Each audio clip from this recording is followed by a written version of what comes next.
नमस्कार। आज मैं फिर आपके सामने अपनी डीआईजी रेंज बरेली की पोस्टिंग के समय की एक घटना लेकर उपस्थित हुआ हूँ। बात 25 फरवरी 2019 की है। थाना फरीदपुर, जनपद बरेली।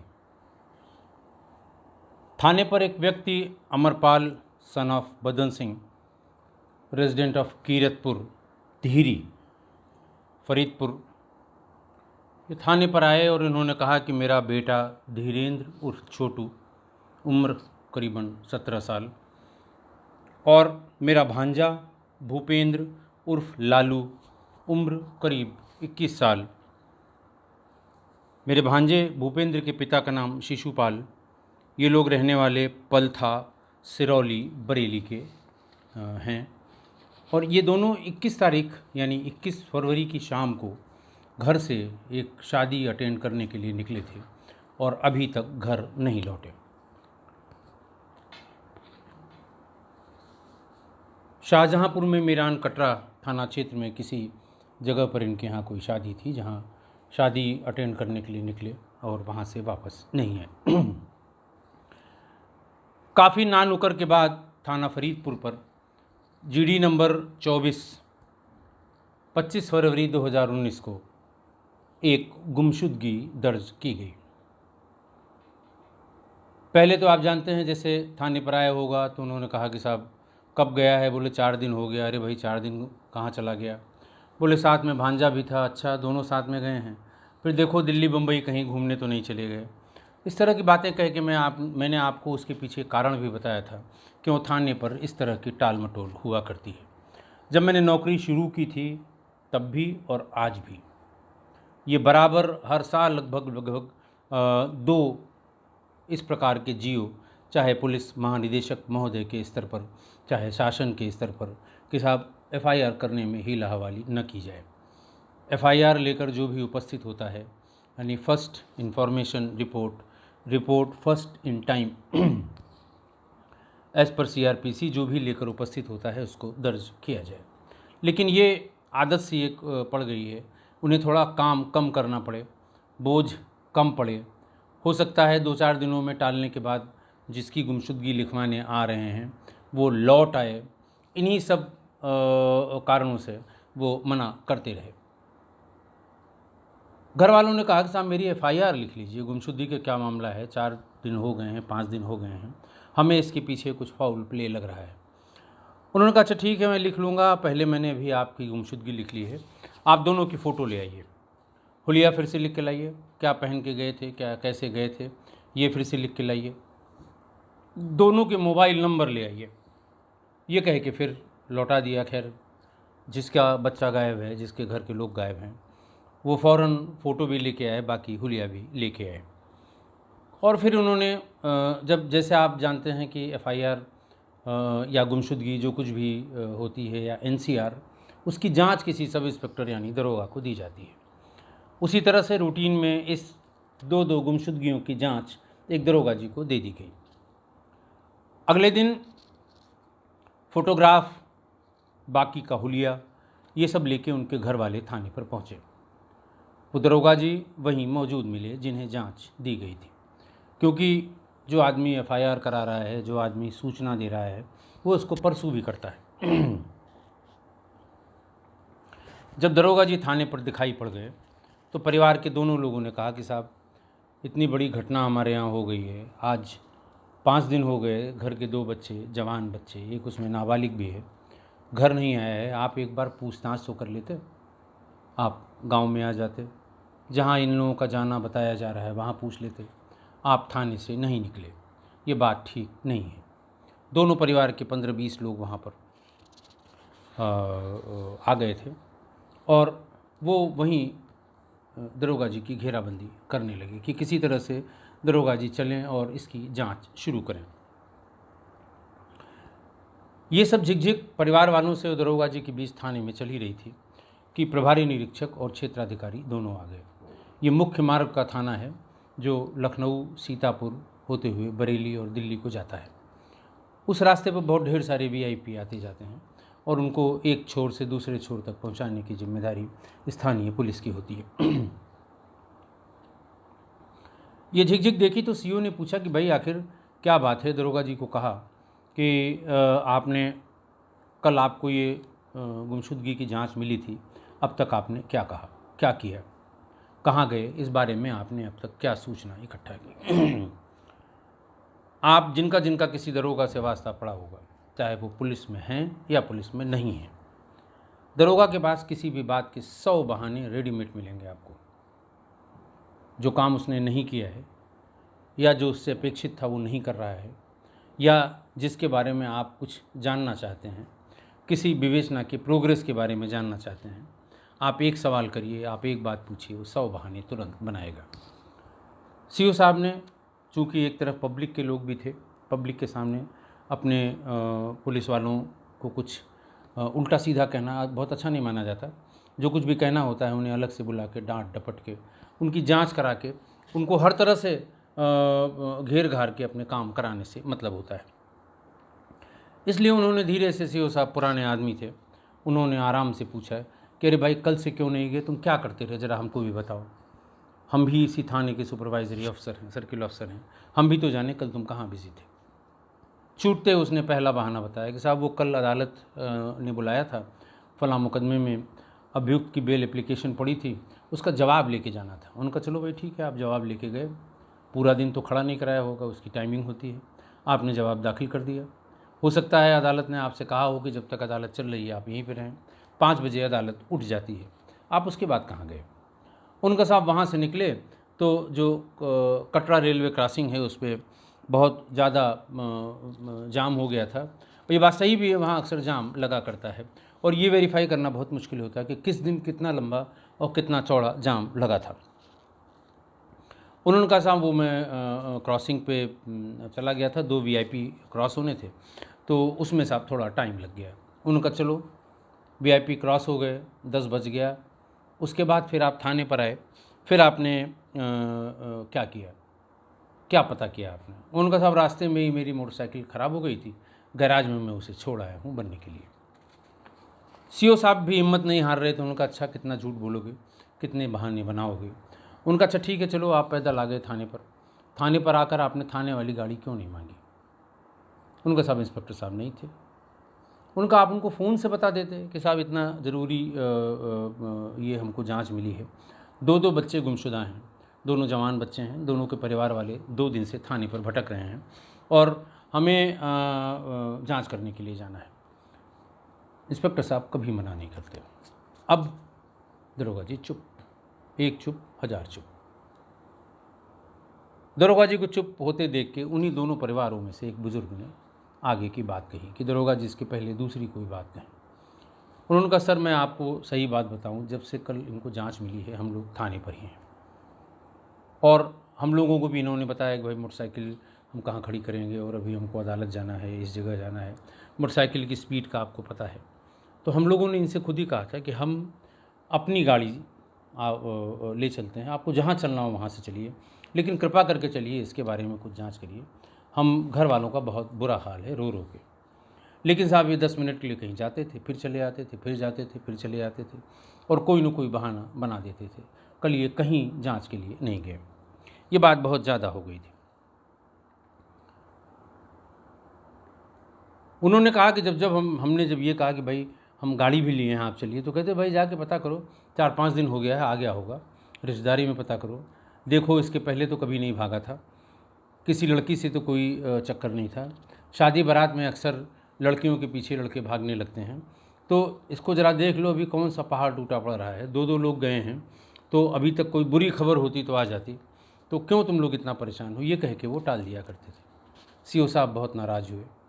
उन्होंने एक जांच आदेशित की इस लापरवाही के लिए और इंस्पेक्टर और उन दरोगा जी से कहा कि आप लोग मेरे साथ चलिए, मैं साथ में जांच के लिए चलूँगा। इंस्पेक्टर साहब को ये सीओ साहब को ये समझ में आ गया था कि इसमें कुछ ऐसी बात ज़रूर है जो कहीं आगे चल के पुलिस के लिए परेशानी का सबब न बन जाए। सीओ साहब उन लोगों को लेकर उस स्थान पर पहुँचे जहाँ पर जाना उन दोनों बच्चों ने शादी में जाना बताया था। वहाँ जिनके यहाँ शादी थी उनसे पूछा गया कि भाई ये लोग, बोले नहीं साहब ये तो हमें दिखाई नहीं पड़े। और लोगों से पूछा गया, जो नात रिश्तेदार मौजूद थे या जिन फ़ोन पर उपलब्ध थे उनसे पूछा गया, लगभग सभी ने मना कर दिया कि इन दोनों लड़कों को हम लोगों ने नहीं देखा। फिर चूँकि कस्बे की ही बात थी, कस्बे में ही जिस फोटोग्राफ़र ने वीडियोग्राफी की थी शादी की, उसको बुला के और उसे भी आगे पीछे करके देखा गया, लेकिन दोनों लड़कों का उस शादी में शरीक होना नहीं पाया गया। ये देख के सीओ साहब ने इंस्पेक्टर और थाने की सारी फोर्स को लेके वो दोनों बच्चों के घर भी गए। कितने बजे निकले थे, कहाँ से चले थे, ये पता लगा दोनों लगभग एक ही समय पर चले थे। बहुत रात हो गई, परिवार वाले साथ में थे। परिवार वाले थोड़ा संतुष्ट हुए कि चलिए पुलिस अपनी जगह से हिली तो सही। वहाँ से वापस आते ही सीओ साहब ने इंस्पेक्टर को बताया कि देखिए इसमें कोई बात बहुत गहरी लग रही है। छोटी मोटी बात होती, रंजिश की बात होती, बच्चे अपने से गए होते तो 18-19 साल के बच्चे हैं, इतना ज़्यादा पाचन शक्ति उनकी नहीं है कि वो 5-6 दिन तक घर वालों से कुछ छिपा सकें। अब तक उन्होंने बता दिया होता। तो कोई न कोई बात इसमें ऐसी गड़बड़ लग रही है जिसकी वजह से कल को हमें तुम्हें झेलना पड़ेगा कि एफआईआर क्यों नहीं की गई। वापसी में फ़ौरन इंस्पेक्टर ने उस गुमशुदगी को एफआईआर में तरमीम किया और क्राइम नंबर 130/19 पर धारा 364 यानी किडनैपिंग,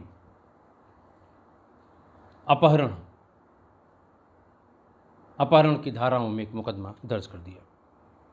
दरोगा जी के खिलाफ जांच का आदेश इंस्पेक्टर सीओ साहब ने दे ही दिया था और ये भी आदेशित किया कि इस गंभीर विवेचना जो अभी तरमीम हुई है अपहरण की, दो बच्चों के अपहरण की, इसकी विवेचना इंस्पेक्टर स्वयं करेंगे। मामले की गंभीरता को देखते हुए एसएसपी बरेली को बताया गया कि आपके यहाँ ये लोग गुमशुदगी लिखवा के आए थे और इस तरह से ये एफआईआर तरमीम कर दी गई है। चूँकि बॉर्डर का मामला है, मीरानपुर कटरा और फरीदपुर बिल्कुल बॉर्डर लगा हुआ है, तो रहने वाले वो लोग वहाँ के हैं, तो इसलिए इसको दिखवाया जाए। एसएसपी ने तुरंत कहा कि ठीक है, हम अपने यहाँ की क्राइम ब्रांच और सर्विलांस की टीम को तुरंत भेज देते हैं। पहले इनको ट्रेस करने का काम किया जाए, बाकी गुमशुदगी के संबंध में जो कुछ भी जिस किसी को करना हो वो अपना, जैसे पम्फलेट छपवाना, इश्तहार लगवाना, नोटिस चस्पा करना, दूरदर्शन में उसकी फ़ोटो को भेजना, अखबार में फ़ोटो और उसकी खबर को भिजवाना, एनसीआरबी डीसीआरबी मैं बहुत बार बता चुका हूँ। बोले ये पूरा प्रोटोकॉल बाद में होता रहेगा, पहले सर्विलांस और क्राइम ब्रांच को भेजा जाए। दोनों थानों की मिली फोर्स, दोनों लोगों ने ढूंढना शुरू किया और सर्विलांस की टीम वहाँ पर पहुँच गई। उन दोनों लड़कों के नंबर गुमशुदगी के साथ घर वालों ने लिखाए थे, वो नंबर प्राप्त किए सर्विलांस की टीम ने और बाकी परिवार के और लोगों के नंबर भी सर्विलांस की टीम ने वहीं से घर वालों से ले लिए और उन पर काम शुरू किया। घर वालों ने बताया कि साहब गुमशुदगी तो सर्विलांस में के अधिकारियों ने बताया कि साहब गुमशुदगी तो 25 को लिखी गई है, लेकिन 21 तारीख को शाम ये दोनों एक साथ निकले हैं और उसके बाद इनका फ़ोन रात में लगभग 11 बजे के आसपास बंद हो गया दोनों का, जो आज तक नहीं खुला, नहीं चला। बात समझ में आ रही थी। घर वालों ने जो लिखाया था कमोबेश वो सही था कि इस तारीख को वो शादी में जाना बता के और वहाँ पर ये लोग गायब हो गए थे। इंटरमीडिएट के बच्चे थे, उनके सीडीआर के एनालिसिस में टीचर्स के नंबर, आपसी दोस्तों के नंबर और क्लास के लोगों के नंबर और कुछ एक आध दो सीनियर्स के नंबर, क्लास की कुछ लड़कियों के नंबर भी उसमें थे। 21 तारीख का गायब, 25 तारीख की गुमशुदगी, 27 तारीख की एफआईआर। अब आप देख लें कि घटना कब की, कब लोग थाने पर पहुंचते हैं, कैसे उनको टरकाया था, फाइनली कैसे एफआईआर लिखी गई। इसके बाद भी बच्चे का पता नहीं लग रहा था। तो ये तय हुआ कि दोनों बच्चों के सीडीआर में जिनके जिनके नंबर हैं, एक दिन पहले इन सब से बात कर ली जाए, हो सकता है इनसे कोई क्यों मिले। सारे नंबर इकट्ठा किए गए, उनके कस्टमर एप्लीकेशन फॉर्म्स निकाले गए जिसमें फ़ोटोग्राफ और डिटेल होती हैं। उनको सबको एक एक करके बुलाया गया। किस समय की कौन सी बात उनसे हुई थी और क्या क्या बात हुई थी उसको समझने का प्रयास किया गया। और ज़्यादा इसमें साइकोलॉजिकल होता है कि कौन झूठ बोल रहा है, कौन सही बोल रहा है। उनकी बातों को तुरंत मौके पर वेरीफाई भी कराया गया। उनमें से एक नंबर जिससे कुछ थोड़ी सी, बहुत ज़्यादा बात नहीं हुई थी, लेकिन अगर किसी लड़के से 3 बार बात हुई है तो उस नंबर से 5 बार बात हुई थी, और घटना के एक दिन पहले भी उस नंबर से बात हुई थी। उनको भी बुलाया गया। पहले तो फ़ोन किया गया। फ़ोन पर कोई इंद्रपाल यादव नाम का व्यक्ति मिला। उसने बताया कि साहब हम क्लास में उसके पढ़ते हैं, दोनों बच्चों के जो गायब हुए हैं, जिनका नाम था धीरेंद्र और भूपेंद्र, हम उनके क्लास में पढ़ते हैं। जब उससे पूछा गया कि तुम्हारे सब्जेक्ट्स कौन कौन हैं, तो वो गड़बड़ सड़बड़ हो गया। जब उससे पूछा गया तुम्हारा सेक्शन कौन है, तो उसने फ़ोन काट दिया। बार बार फ़ोन किया उसने, फ़ोन नहीं उठाया। फ़ोन की लोकेशन ली गई और लगा ऐसा कि कुछ इसमें दाल में काला है, कुछ गड़बड़ है। नंबर उसी का है, लेकिन वो इस तरह की बात क्यों कर रहा है कि मैं क्लास में पढ़ता हूँ, और जबकि वो क्लास में पढ़ता नहीं था। उसने फ़ोन बंद कर दिया, स्विच ऑफ कर दिया। फ़ौरन शाहजहाँपुर के कस्बा मीरानपुर कटरा, जो वहाँ के मोहल्ला अहिरान जो कटरा थाने का है, वहाँ फोर्स थाने की भेजी गई कि इस आदमी को इसके पते पर, जहाँ पर ये रह रहा है, जो पता कैफ में दिया हुआ है, वहाँ से इसे थाने पर लाया जाए। पूरी फोर्स थाने की वहाँ मकान पर गई तो वहाँ घर पर ताला बंद था। पड़ोसियों ने बताया कि अभी थोड़ी देर पहले पूरा परिवार एक बोलेरो में बैठकर यहाँ से चला गया है। लोगों ने पूछा इंद्रपाल किस क्लास में पढ़ता है, तो लोगों ने कहा साहब इंद्रपाल तो कब का पढ़ाई लिखाई छोड़ दिया है उसने, और वो तो बोलेरो चलाता है टैक्सी के रूप, उसी से अपना जीवन यापन करता है। फिर ये उसका नंबर पूछा गया। लोगों ने फ़ौरन उसका नंबर भी बता दिया। वो नंबर वो नहीं था जिस पर क्राइम ब्रांच के लोगों ने बातचीत की थी। जिस नंबर पे क्राइम ब्रांच के लोगों ने बात की थी, उसके बारे में पूछने पर, काफ़ी पूछने पर, पड़ोस की एक लड़की ने बताया कि ये नंबर तो इंद्रपाल की बहन उमा का है, ये नंबर मेरे पास भी है, और वो इंटरमीडिएट में पढ़ती है।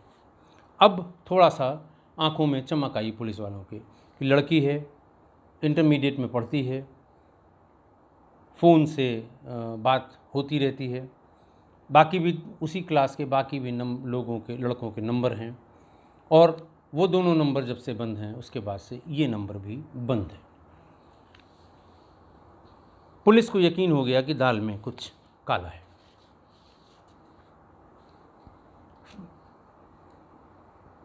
ये पता लग गया कि अब कुछ न कुछ इसी सूत्र से या इसी जगह से पुलिस को लीड मिलेगी।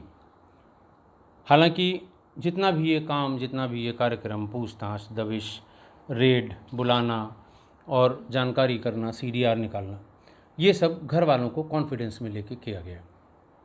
हर पूछताछ के समय उनका कोई जिम्मेदार आदमी मौजूद रहता था कि अगर वो कुछ इस बारे में बताएंगे तो उसको घर वाले वेरीफाई कर सकें। किसी ने अगर ये कहा कि नहीं साहब ये नंबर तो मेरी इनसे बात नहीं हुई थी, उनके लड़के के बड़े भाई हैं या उनके पिताजी फला नाम है, बीज के सिलसिले में या किसी सिलसिले में बात हुई थी, तो घर वाले उसको वेरीफाई कर सकें कि हाँ साहब ये बात हुई थी। तो जो लोग परिवार के थे उनको पुलिस की मेहनत पर या पुलिस की बाद की कार्यप्रणाली पर कोई शक नहीं था। और ये बात में ऐसा CO ने और वहाँ के SP ने कहा कि आप लोगों ने इतनी लापरवाही की है, अब इस तरह की कोई लापरवाही न हो, दोनों परिवार के लोगों को अपने साथ में रखिए और उनको पूरे कॉन्फिडेंस में रखिए। लेकिन फिर भी पुलिस पर दबाव का आप अंदाज़ा लगा सकते हैं।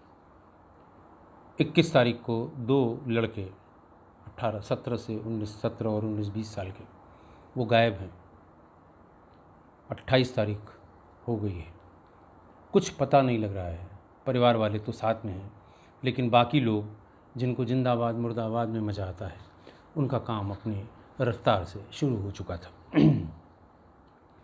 इसलिए दोनों ज़िलों को, बरेली को और एसएसपी बरेली को और एसपी शाहजहाँपुर को, दोनों को मैंने कहा कि आप इसको अलग अलग ना समझें, आप इसको एक तरह, और बाकी जो हमारी रेंज की जो टीम होती है क्राइम की, उसके भी अच्छे सब इंस्पेक्टर्स उनको दे दिए गए। इसको लग के ढूंढिए, पता तो लगे कि ये दोनों बच्चे कहाँ हैं, जिंदा भी हैं कि इनके साथ कोई घटना हो गई है। प्रगति के बारे में पूछा गया तो ये बताया गया कि साहब ऐसे ऐसे एक फ़ोन नंबर था उसमें जिसमें एवरेज से थोड़ा ज़्यादा बात हुई थी, हालांकि बात की ड्यूरेशन बहुत कम थी, लेकिन जिस व्यक्ति ने उठाया था उसने मोबाइल स्विच ऑफ कर दिया और उसके घर पर ताला लगा हुआ है। दोनों जिलों की टीमों को कहा गया कि हर हाल में इस व्यक्ति को या इसके परिवार के सभी व्यक्ति, परिवार की पूरी जानकारी इकट्ठा हो गई थी, किसी भी तरह से इसको गिरफ्तार करें, ले आएँ, पूछताछ करें कि आखिर क्यों भागा, इसके पीछे क्या वजह हो सकती है। आखिरकार 1 मार्च को इंद्रपाल पकड़ा गया। बहुत छकाया पुलिस को इसने, लेकिन पकड़ा गया, थाने पर लाया गया। उससे पूछा गया कि उसके पिता वीरपाल और उसकी बहन उमा कहाँ पर है। उसने जहाँ बताया वहाँ पर तुरंत पुलिस टीमें भेज दी गई, इंस्पेक्टर महिला थाना को उमा को ले आने के लिए और बाकी थानों की फोर्स को वीरपाल को लाने के लिए भेजा गया। अब आप सोच सकते हैं कि इंद्रपाल मिला, 9 दिन से परेशान पुलिस, 9 दिन से परेशान क्राइम ब्रांच और सर्विलांस के लोग। जैसे ही वो क्राइम ब्रांच में आया, पुलिस टूट पड़ी। और आप समझ सकते हैं कि जब 50% से ज़्यादा ये अंदाज़ा हो कि जो कुछ है इसी के पेट में है, जो कुछ जानता है यही जानता है, लीड मिलेगी तो इसी से मिलेगी और कोई चारा नहीं है, ऐसे में पुलिस का व्यवहार थोड़ा वेवर्ड हो जाता है, थोड़ा आगे पीछे हो जाता है। तो बहरहाल सत्य बोलक यंत्र का भी प्रयोग करना पड़ा। मैंने आपको पहले भी बताया है कि इस यंत्र के प्रयोग में रक्तस्राव कभी कभी होने लगता है, लेकिन इंद्रपाल उसको भी बर्दाश्त कर गया। लेकिन बहुत देर तक बकरे की माँ कितने दिन खैर मनाएगी। उसके बाद जब वो टूटा तो उसने पूरा किस्सा बताया। इसी बीच में उमा और उसके पिता वीरपाल भी आ गए थे। उसने बताया कि 21 फरवरी को हम लोग, पूरा परिवार हमारा, एक शादी में बरेली गया था। चूँकि मेरी बहन उमा का अगले दिन इंटरमीडिएट का पेपर था, इसलिए उसने जाने से मना कर दिया। इसी बीच उमा भी आ गई। इंस्पेक्टर महिला थाना ने उससे बातचीत की। उसने बिल्कुल एक भी शब्द बिना छिपाए सब चीज़ें इंस्पेक्टर महिला थाना को बता दी। इंस्पेक्टर महिला थाना वहाँ आई जहाँ इंद्रपाल से पूछताछ हो रही थी। उसने बताया कि साहब CDR के हिसाब से भी, और उमा ने भी ये बताया है कि 20 तारीख की शाम को मैंने फ़ोन किया था भूपेंद्र को।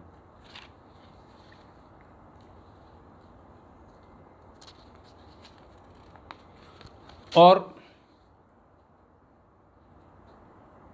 भूपेंद्र से ये कहा था कि तुम धीरेन्द्र को लेके मेरे यहाँ आ जाना, कल मेरा पूरा परिवार एक शादी में बरेली चला जाएगा, मैं घर पर अकेली रहूँगी। उसने ये भी बताया कि धीरेन्द्र से मुझे लगाव हो गया था, मेरी क्लास में ही था, भूपेंद्र भी मेरे क्लास में ही था। हम लोगों ने तय किया था कि हम लोग कॉलेज में ही मिलेंगे, फ़ोन पर कम बातचीत करेंगे। उमा का मोबाइल फ़ोन उसके घर वाले भी इस्तेमाल करते थे और धीरेन्द्र भूपेंद्र के घर वाले उसका फ़ोन बराबर चेक किया करते थे। उनको शक था कि ये किसी से बात करता है, इसलिए दोनों लोग फ़ोन पे। यही वजह है कि CDR में ये चीज़ बहुत रिफ्लेक्ट नहीं हुई थी, बहुत एवरेज बातें छोटी छोटी 1-2 हुई थी। तो कोई और चारा न देख के उमा ने धीरेन्द्र को फ़ोन किया था और ये कहा था कि भूपेंद्र को फ़ोन किया था कि धीरेन्द्र को लेके मेरे घर पर आ जाना और कोई नहीं रहेगा, मैं अकेली हूँ घर पे। 21 की शाम को रात में ये लोग चले, रात में 9 बजे करीब ये दोनों घर पर आ गए। वहीं ये बातचीत करते रहे धीरेन्द्र को बाहर नज़र रखने के लिए कहा गया कि कोई रिश्तेदार या कोई बाहरी आदमी ना आ जाए, क्योंकि घर वाले तो सुबह लौटेंगे। शादी में लड़की विदा होने के बाद सुबह 6-7 बजे लौटेंगे। लेकिन अचानक रात में 1 बजे बोलेरो से इंद्रपाल और वीरपाल यानी उमा के बाप और उसका भाई दोनों बोलेरो से आ गए। इसके लिए धीरेन्द्र तैयार नहीं था। धीरेन्द्र फौरन बिना कोई आवाज़ किए हुए भीतर की तरफ भागा। हेडलाइट में पिता पुत्र ने देख लिया कि कोई लड़का भीतर की तरफ भागा है। वो भी लपक के भीतर गए।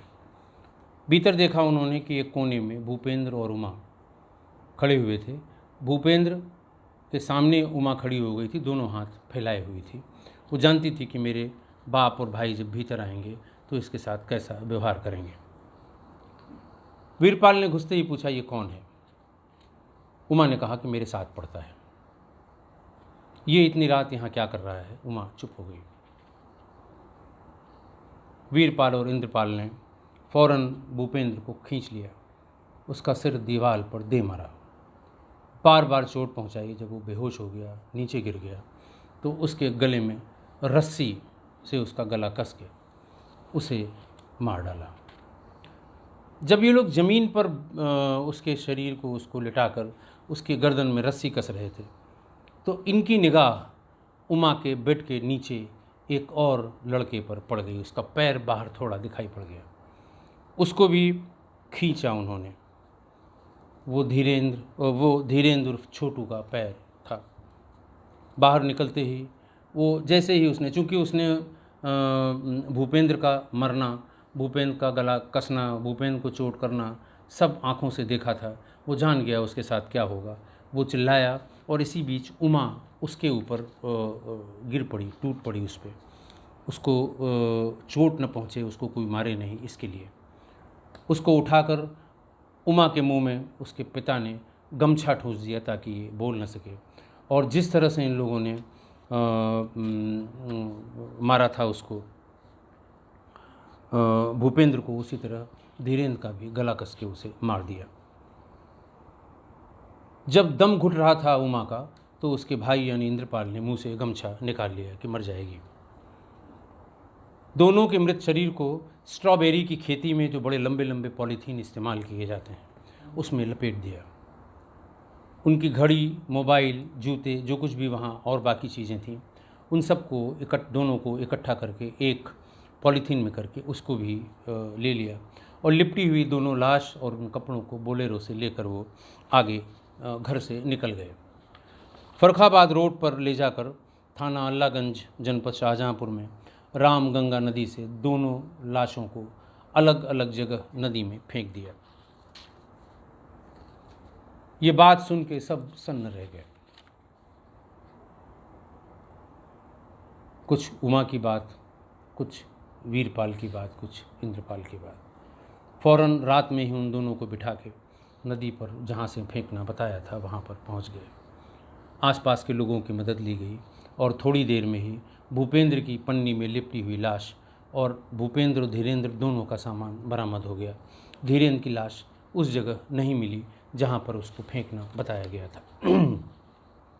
इन दोनों को गिरफ्तार कर लिया गया और जेल भेज दिया गया। 17 साल और 21 साल के 2 बच्चे कच्ची उम्र में ही प्यार की बलि चढ़ गए। पुलिस पर बहुत दबाव था कि उमा को क्यों नहीं गिरफ्तार कर रही है पुलिस के अपने तर्क थे कि वो क्राइम में शामिल नहीं थी। दोनों मृतकों के परिवार का कहना था कि ये क्राइम की जानकारी तो थी, उसे बताना चाहिए था, उसने छिपाया, इसलिए उसे जेल भेजना चाहिए। पुलिस के पास अपना तर्क था कि घर वाले उसके साथ साए की तरह चिपके हुए थे, उसे किसी से बात नहीं करने देते थे और ये कहते थे कि अगर बात गई बाहर तो उसका भी वही हश्र करेंगे जो उन दोनों का किया है। उन दोनों बच्चों का जो हश्र हुआ था वो उमा की आंखों के सामने हुआ था। वो कैसे भूल सकती है वो ट्रॉमा, वो सदमा, इसलिए उसका गिरफ्तार किया जाना उचित नहीं होगा। वैसे इस प्रकरण में उमा की गलती थी या उन दोनों बच्चों की। मैं आज तक किसी निष्कर्ष पर नहीं पहुंच सका। बहुत ढेर सारे तर्क किसकी गलती थी उसके पक्ष में भी हैं और उसके विपक्ष में भी हैं कि लड़के क्यों गए, लड़की अकेली थी। दूसरा पक्ष ये कहता है लड़की ने बुलाया था, दोनों में प्रेम संबंध थे। तो किसकी गलती का निर्धारण करें, सिवाय इसके कि परिवार की गलती जरूर है इसमें। जो कुछ भी हुआ वो एक दिन में नहीं हुआ होगा। न उमा के परिवार वालों ने इस पर ध्यान दिया, न धीरेन्द्र और भूपेंद्र के परिवार वालों ने इस पर ध्यान दिया। ये कतई एक दिन की परिणति नहीं है। अगर परिवार ने इस पर कांस्टेंट नज़र रखी होती तो हो सकता है इन दोनों बच्चों की जान बच जाती। आज के लिए बस इतना ही। बहुत बहुत धन्यवाद।